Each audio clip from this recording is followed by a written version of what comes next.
Hey yo, Pro Wrestling Podcast listeners, help us out and click subscribe to show your support. And while you're at it, if you are an active Facebook user and you are sick and tired of spending $60 to $100 every year for the latest and greatest wrestling video game, don't do it anymore.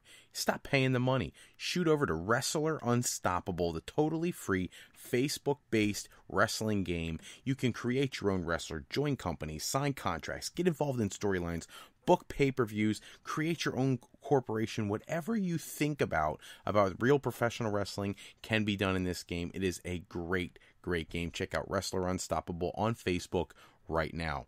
And while you're at it, go to our Patreon page. If you'd like to become a member of the Pro Wrestling Podcast family, go to patreon.com/Pro Wrestling Podcast and join the family today. Hello everyone and welcome to this live episode of the Pro Wrestling Podcast. Tonight is the last night you can cast your vote in the final four of the best Intercontinental Champion of all time tournament that we've had going on for quite a while now. Please make sure you do that if you haven't already. Go to frowrestling.com and cast your votes. And as we go through the show, if you have questions, comments, topics you want to discuss, anything of the sort, give us a shout on the Pro Wrestling Sound Off line at 267-642-1160 and send us whatever you would like to discuss. We want to get you guys as actively participating in the show as we can. While we're doing all that, the direct links for all of our voting are at frowrestling.com/fanvote, and we also launched our apparel tab. If you want to show your love and support of the Pro Wrestling Podcast, feel free to shoot over there. Go to the Pro Wrestling webpage, and in the top right corner, you'll see the new Fro shop, where we've got shirts, pants, jeans, bedspreads, flip-flops, you name it, it's all on there. Lawn signs, and by the way, anybody who purchases one of the lawn signs and puts that out there, take a snapshot of it, shoot it to us. You get to come on one of these episodes with me and do a going live episode for the fans and the listeners. That would be awesome. I'd love to have some people on. Also, if you happen to be in charge of an independent wrestling promotion in the northeastern part of the country, there is also an independent talent booking page now at frowrestling.com. Or if you are just a fan, you want to send some fan mail, maybe you've seen some of these guys wrestle, you want to shoot them a message or whatever, all their contact information, profiles and whatnot are on that tab. So go to frowrestling.com and click on the link for the indie talent booking. It is a cool thing to be connected to some of these independent wrestlers. They do such a great job and they work so hard, and it's really nice to see them get some extra support from the fan base. I personally have gone to several of their shows. They do a really nice job. The guys that are on there right now, most of them are Worldwide Wrestling Alliance and Excellence Pro Wrestling, both organizations located in southeastern Pennsylvania. So if you are booking talent, check that out. If you're a fan, it's not a bad thing. Go ahead, pop onto their accounts. Let them know you appreciate their work. I'm sure they actually love to hear from the people who really care the most about their product. Moving into today's news and rumors, we're going to get to breaking down what happened on Smackdown. We're going to touch on one topic from 205 Live. But before we do either of those, got to address a bunch of the news stories that have broken in the last couple days. Starting with the really big one, and I say really big because it's potentially affects two organizations and huge pay-per-view buys, and that is John Jones of the UFC flunking another test for the use of banned substances. In this case, it was a steroid of some sort. This is not the first time for him. He got a ban before because of having elevated levels and a substance in his body that he swears came from a male enhancement pill. I don't know if I buy that. The guy seems to be young and plenty able to perform in other ways. I'm sure he doesn't need an enhancement pill. So it was shady the first time. This time just makes him look bad. He was just getting press for being the best UFC fighter in history.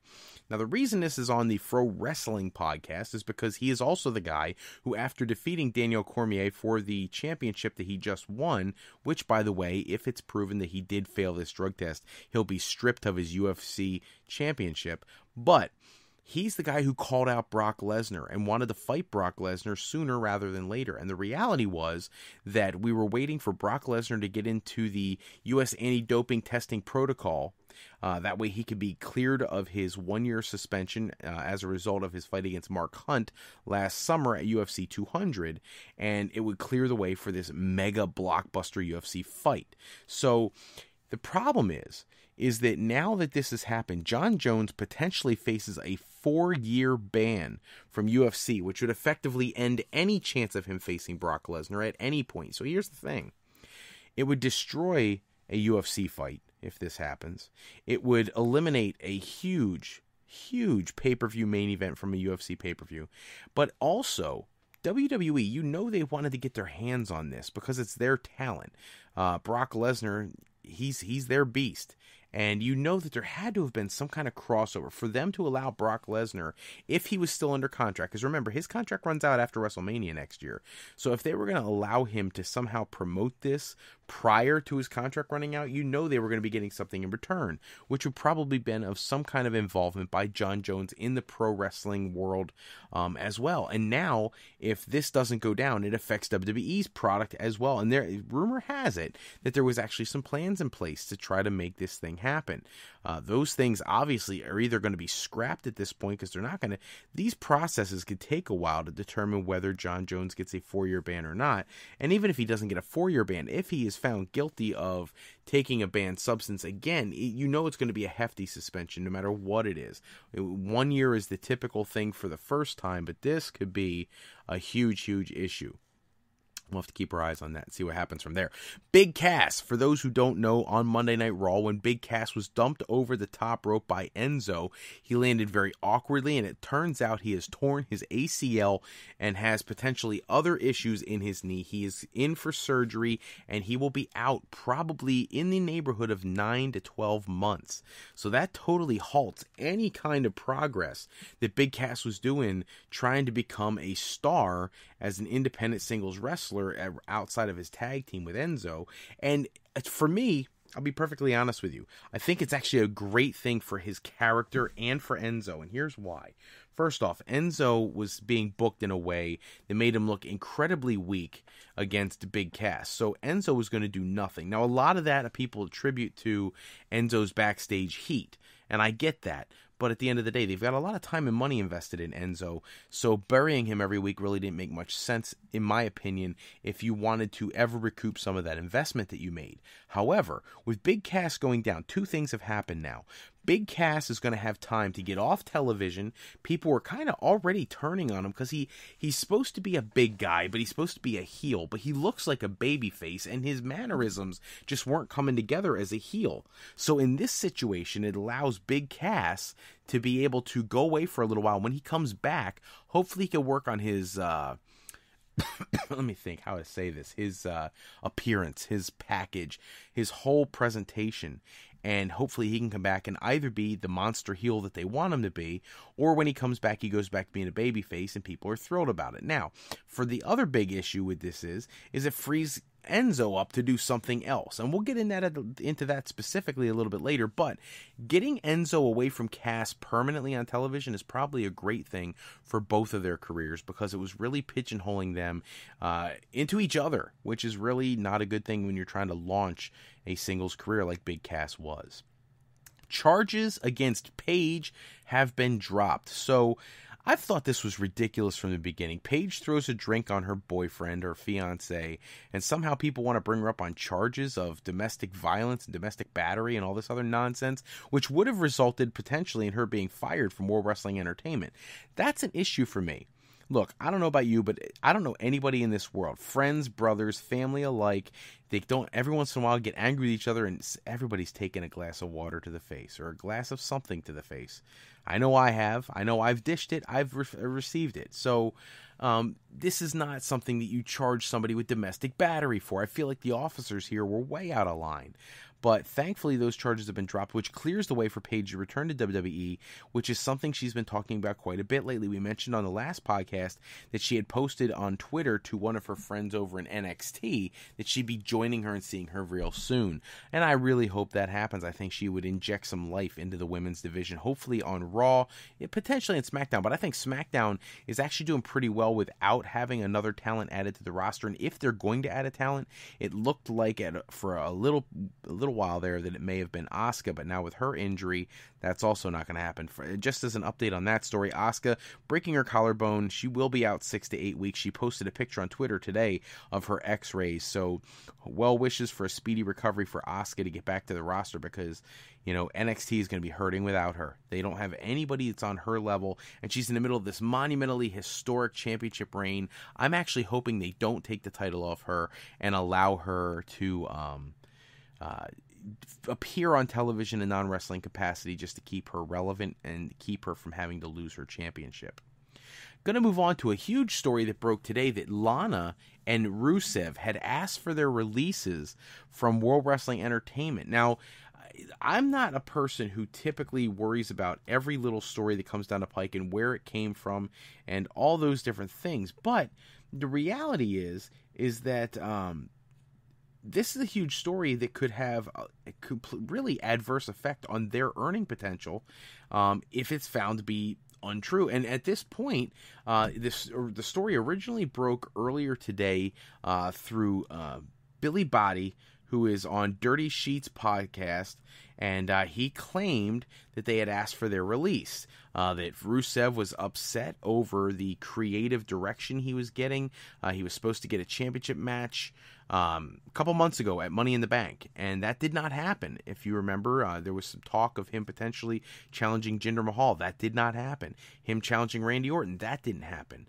And so the way he was booked at SummerSlam, losing in a matter of seconds to Randy Orton, which is a total slap in the face to a guy who at one point was the unbeatable Bulgarian Brute, it clearly shows you the lack of direction they had for his character. But that being said, it looks as though Lana took to Twitter today to debunk those rumors, that was just, almost like fabricated news by that show. And look, I don't know the guys over that show at all. I've listened to their show once today just to get this information.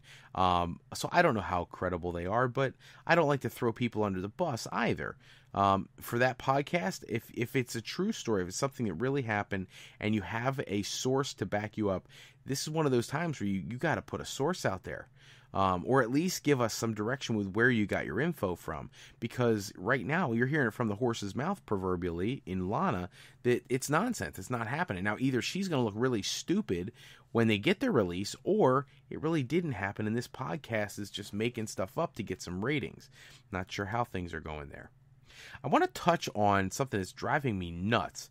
Global Force Wrestling, I mentioned last podcast episode that they have been recording episodes, and at that time I said all the way into October.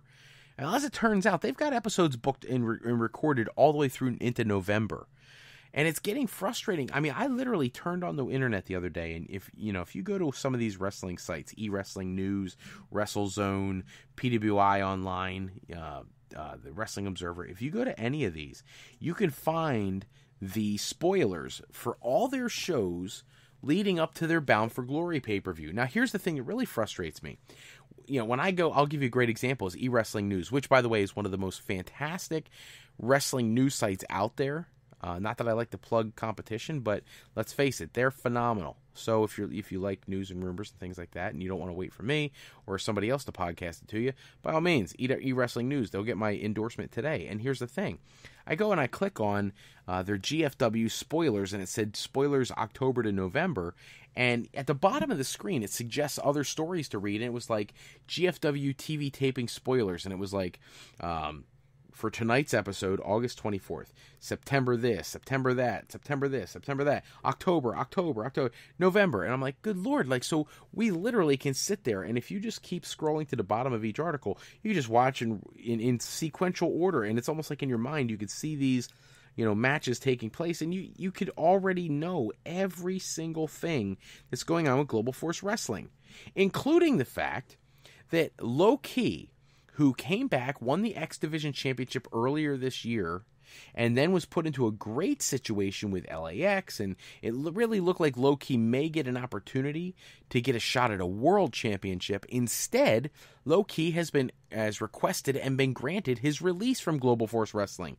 Now, I'm not trying to give away spoilers for future GFW matches and storylines, but in some way, I feel like I have to, because since Jeff Jarrett and his group of people took over the creative planning of the company, A couple things have happened. First off, yes, their viewership has gone up. That's a good thing. However, they have seen more talent come in and then leave than I've ever seen in any company in my life. This is almost like they're an independent company who just brings people in for one set of shows and then says, have a nice day, get out.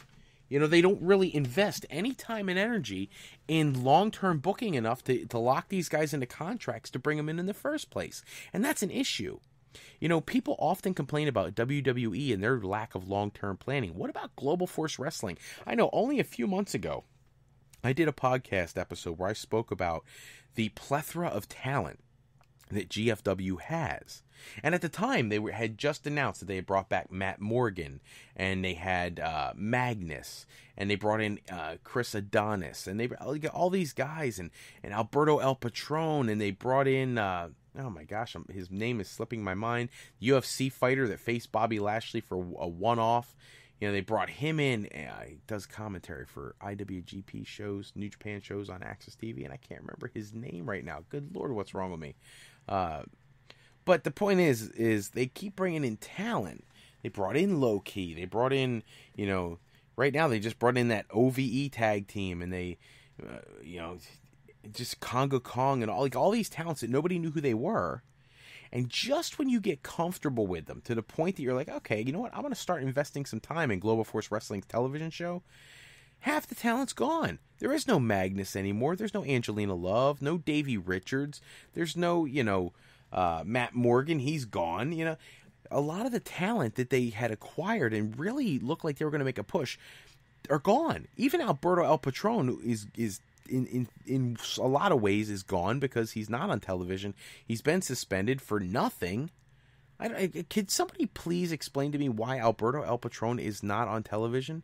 Because I saw and I reported that last week that there was concern over his behavior going forward. Alberto El Patron has acted the same way for years. And he was good enough to sign and make your world champion twice over. He had that crap where he showed up at the beginning and won the title like his first night, and then he gave the title back, and now he won it again, and then they take it from him. Like, if he's that important to your company, you give him 2 world championships, why in God's name are you taking him off television when he didn't do anything except get in an argument with his girl, which happens to every relationship there is, and she threw a drink on him? So what's the problem? Somebody needs to get over it there and fix your brand, because you had a shot to really look great, and instead it's starting to look like a crap storm over there. Get your head out of your butt, GFW. I'm going to move back to a different topic. I'm going to go to WrestleMania 34. Apparently, the main event plans are all set again. So, originally it was Brock versus Roman Reigns at WrestleMania for the World Championship. And then it shifted and people said, no, that's not going to happen. It's going to be Roman Reigns versus John Cena at WrestleMania, which I'm all in favor of. I'm just going to throw that out there. That I would love to see wait until WrestleMania. However, now, apparently, it's back to being Brock versus Roman Reigns. And part of the reason that's being said is that came out today, there was a story on several wrestling outlets, including WrestleZone and eWrestling News, where they spoke about Vince McMahon wanting John Cena to come to Raw, not because they needed to pop the ratings, but because they wanted younger talents to get the rub from defeating John Cena. John Cena hasn't won very many meaningful matches in forever. Look, I get the Baron Corbin thing, but none of us are stupid. We're all smart marks. We know what's going on there. Baron Corbin irritated people in the back with his Twitter ranting and everything else, and he ended up getting beat down by John Cena because they were mad at him, and they were trying to punish him and take away his push. And then you move on and you take a look further back. John Cena, yeah, he won the world championship from AJ Styles at Royal Rumble, but we're not dumb on that either. That was a transition. He was a transitional champion. He got his 16th title win just so that they could find a way to transition the belt to Bray Wyatt. John Cena has not had a meaningful feud where he's done anything of substance since the AJ Styles feud. And that's pretty sad. At this point, we needed to see some look, I know people are like, John Cena's old. He's not old, okay? Dude just turned 40. You people, the same people who say John Cena are old are the same people who would go nuts right now if Hulk Hogan walked to the ring or Ric Flair walked to the ring.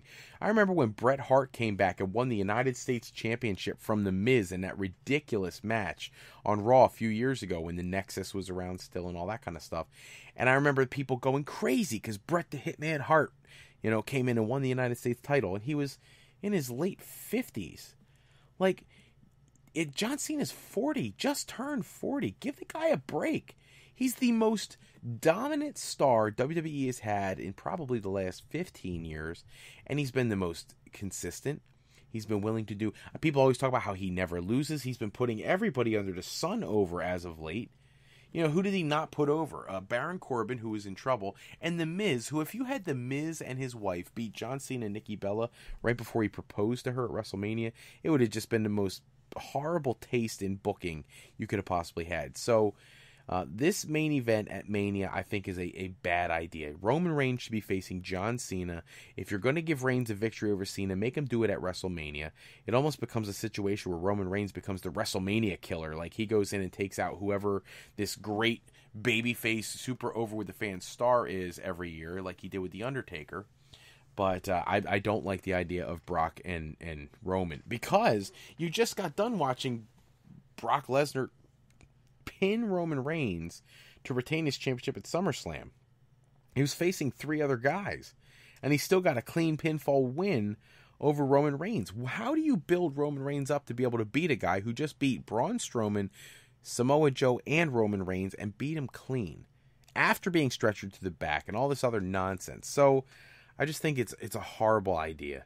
Figure something else out for Brock. And if you don't really want... some people are upset because they don't want Brock to have the championship till WrestleMania. I don't really either. I say you either start paying him to come on to Raw and talk a little bit or do something, or transition the belt to somebody else and start making other plans, because Brock doesn't need a belt to be an attraction. We've said that about several other talents in the past, but he needs something to start being planned out that is far enough ahead, thinking that he's going to have a legit program that people aren't going to boo out of the building. I just don't see people wanting to see Brock and Roman Reigns. If you're tuned in right now as we are on the air live, don't forget to check into the Fro Wrestling Sound Off line at 267-642-1160. Give us your questions, comments, anything you want to talk about. We would love to hear from you tonight. We got another topic to get to. This one's a little more sensitive, and I'm not normally the sentimental, sensitive kind of guy, but sad news this week for Dana Brooke, WWE women's competitor.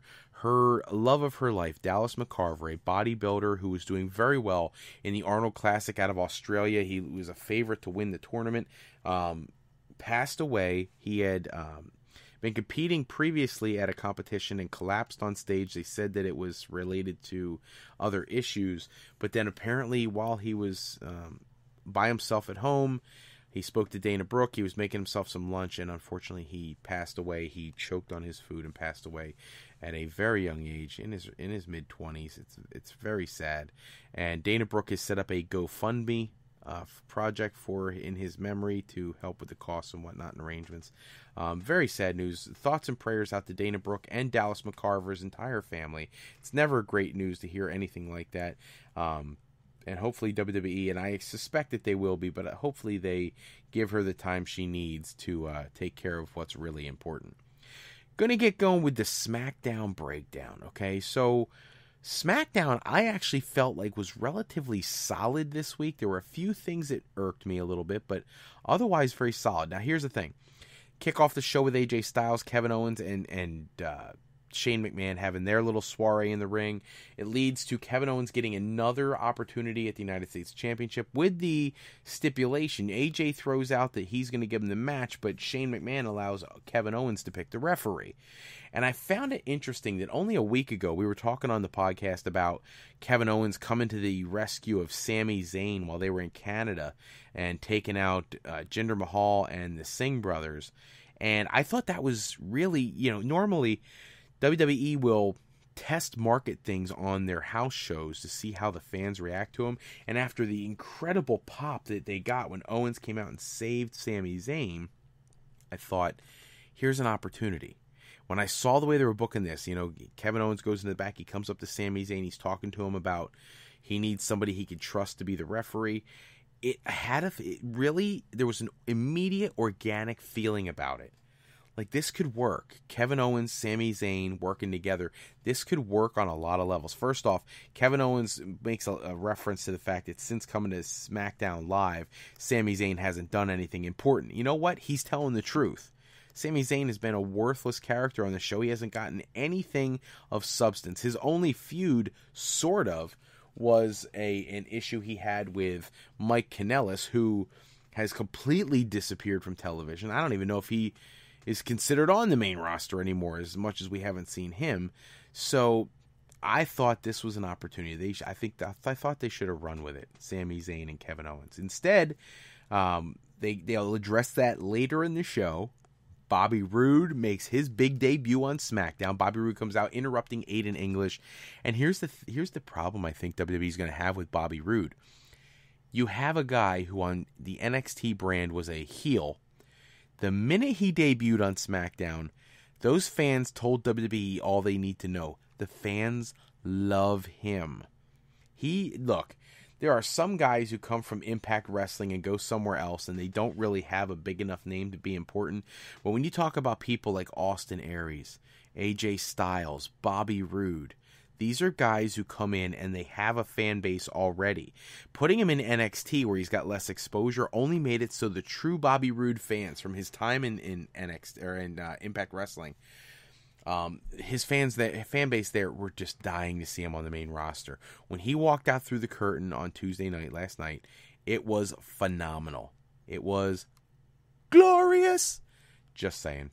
I actually think they're going to have a tough time trying to keep him as a heel. He's just so over with the crowd. And I don't know if anybody else has noticed this, but when you look at Bobby Roode in the ring now, man, is he cut. He was always in good shape, but in Impact Wrestling, he never had the physique that he has right now. It speaks volumes for WWE's plan of, getting their wrestlers to work out and really take nutrition and body conditioning very seriously. Even Kevin Owens has dropped quite a bit of weight since his debut with the main roster. So congratulations to Bobby Roode making his debut. I thought that was probably my favorite segment of the entire show. Daniel Bryan had a big announcement for Chad Gable. They're in the back, having one of their backstage vignettes. He's on his phone, and he tells Chad Gable when he traded away his tag team partner Jason Jordan so he could be with his kayfabe father over on Raw, that part of the deal was that Kurt Angle had to help him contact a friend of his and bring him in to essentially be a replacement tag team partner for Chad Gable, and that returning partner is Shelton Benjamin. So they introduced Shelton Benjamin. Chad Gable's like super fanboy. He's going crazy about Benjamin being there. And then, Daniel Bryan makes it clear that next week they're going to debut as a tag team. And you could see on the look of Shelton Benjamin's face, not thrilled at all. Had no interest in it. It looked like he was going to cut Daniel Bryan off and explain that to him. But then Chad Gable was going crazy and he just kind of rolled with it.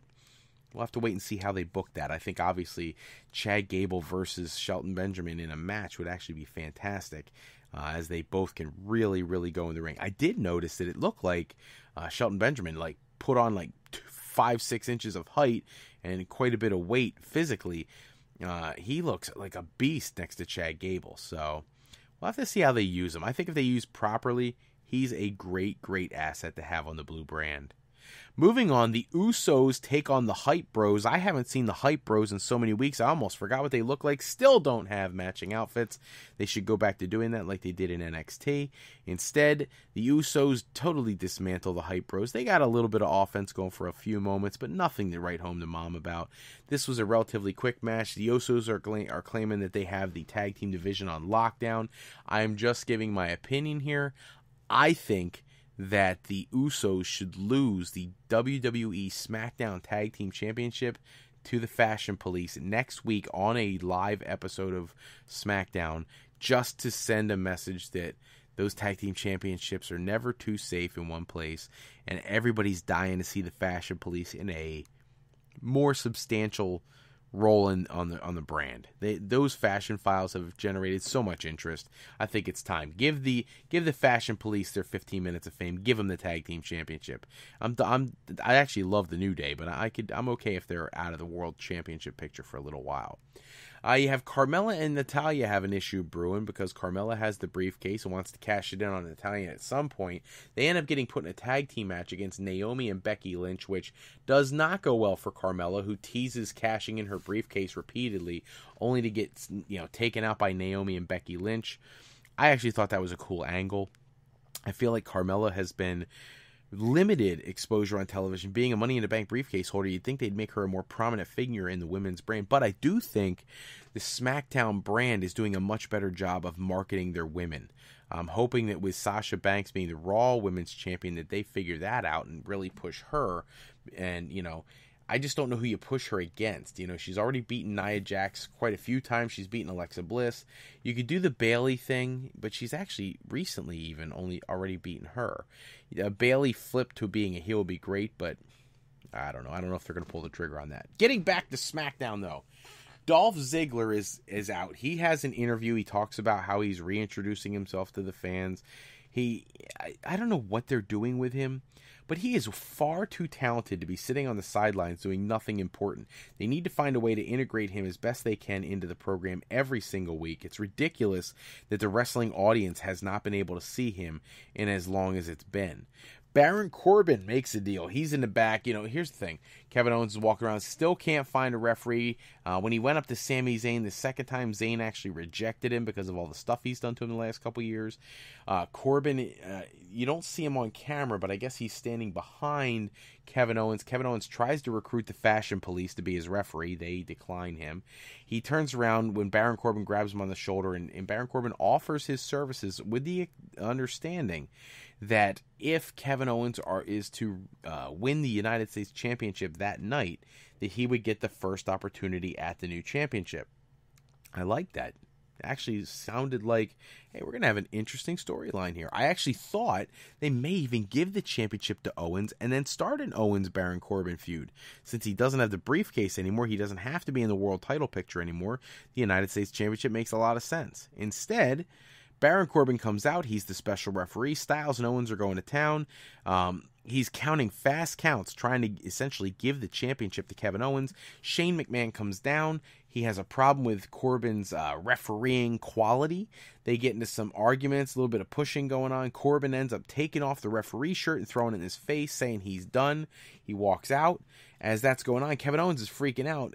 In the ring, AJ Styles hits a few moves. Shane McMahon puts the referee shirt on. He has a little bit of an argument with Owens. When they all get into the ring, Styles hits his finisher, and he picks up the win, retaining the United States Championship. Kevin Owens will not get another match with AJ Styles as long as AJ Styles is the United States Champion. Interesting storyline, unfolding here. Obviously, they're still pushing the Kevin Owens Shane McMahon match that had been rumored earlier last month.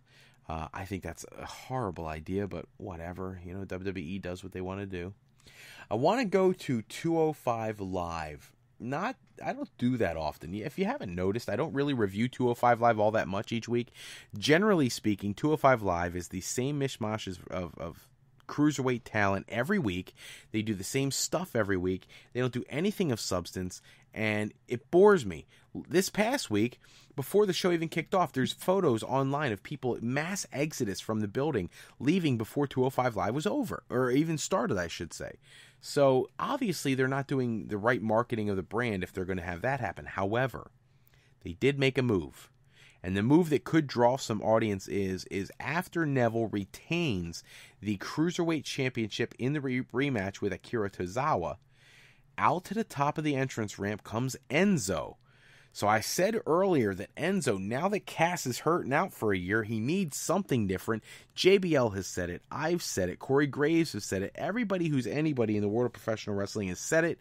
Enzo needs to go to 205 Live, and he debuted on Tuesday night, last night, on 205 Live, talking about it's the big brand or whatever, the most real brand or whatever. And now Enzo obviously is going to be the next challenger or next main feud for Neville. I just hope they allow Enzo to take that freaking title from Neville, because I'm getting really sick and tired of seeing it. It's like a constant ongoing thing. There's no excitement when you tune in every week and it's the same crap. You know what I'm saying? If you get a chance and you would like to become a family member of the Fro Wrestling Podcast, shoot over to our Patreon page at patreon.com/FroWrestlingPodcast. Special shout out this episode to our buddy Harold in St. Louis. Thank you for being our first ever Patreon member. You're awesome. We love you always. Make sure, and by the way, Harold, I'll give you a specific shout out just to you. You give me so much great conversation, questions, and comments. I really appreciate it all the time. And it's been a couple days since I got one. Feel free, buddy. Give me a shout. Let me know what you're thinking. I love the conversation from Harold in St. Louis. He is very, very thoughtful. I got to put something special together with him in the coming weeks. I want to try to do something with him I haven't done before, and should be a lot of fun. That's all the time we have for this episode. Check back with us next time. We'll run down all the latest wrestling news and rumors. Special thanks, as always, go out to bensound.com and purpleplanet.com for producing all of our music and sound effects we used in today's show. Today's podcast is sponsored in part by Beazle Games. Bringing a new friend to family game night is easy with sketchy people. Showcase your artistic side in this new game from Beazle Games by going to frowrestling.com and clicking the link in the middle of the page. And to alleyrepair.com, contact Alley Repair today for servicing of all your classic skee-ball, pinball, and arcade game needs. Be sure to shoot over to our website at frolifeplanning.com if you are in high school or you are trying to get into a college or university and you need assistance figuring out the career path. What should you major in? What college should you go to? How are you going to find all the financial aid? What classes should you register for? Or if you're an adult who's just looking for an alternate career path, you want to try something new. You're spinning your wheels at your current job and you think, you know what, this just isn't cut out for me anymore. Give us a shout. The frolifeplanning.com is always here for you to try to find that new avenue, that new opportunity, and give the guidance necessary. Remember, Fro Life Educational Planning is for today, for tomorrow, and for life with Fro Life. I'm Fred Froelich, better known as Mr. Fro. I want to thank you, as always, for taking the time with us today. And if you're looking for more wrestling news and rumors, go to thesportsjunkies101.com. That's THA, thesportsjunkies101.com today. Thank you so much for tuning in tonight to the Fro Wrestling Podcast Goin Live episode. We will hopefully see you guys again on Saturday night for our Goin Live at 9:05 episode. It is the Labor Day weekend. All kinds of craziness, I'm sure, leading up to that. Hopefully there'll be some news about Raw and Smackdown, and we'll get some great information out there for you guys. Until next episode, take care, everybody. Have a great night.